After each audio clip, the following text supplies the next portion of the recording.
আল্লাহ তাআলা পবিত্র কোরআনে ইরশাদ করেন, সুম্মুম বুকমুন উময়ুন ফাহুম লা ইয়ারজিউন, অর্থাৎ তারা কানে শোনে না, চোখে দেখে না এবং বোবা, বলতেও পারে না, এবং তারা কখনোই সঠিক পথে ফিরে আসবে না।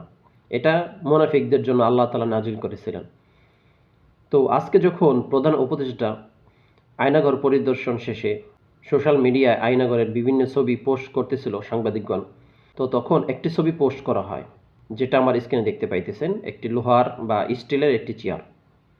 তো এই ছবির নিচে দেখা যায় অনেকে রিয়েক্ট দিতেছে, কেউ ইমোশনাল, কেউ লাভ, কেউ অন্য কিছু, এবং কিছু নির্দিষ্ট দলের লোক সেখানে হাহা দিতেছে।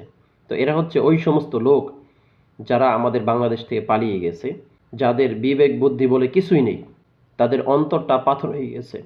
তাদেরকে যতই বোঝান তারা কখনোই বুঝবে না, তারা মানবেই না যে তারা এই দোষগুলো করেছে।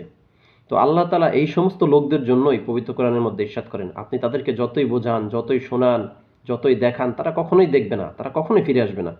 তো সুশীল সমাজদের উদ্দেশ্যে কিছু কথা, আপনারা যারা আশা করতেছেন যে আওয়ামী লীগ তারা ভালো হবে, তারা ফিরে আসবে পথে, তারা সঠিক পথে আসবে, তাদের মধ্যে বিবেক বুদ্ধি কাজ করবে, তারা নিজেদেরকে দোষী হিসেবে কিছুটা লজ্জিত বোধ করবে, এটা কখনোই সম্ভব না।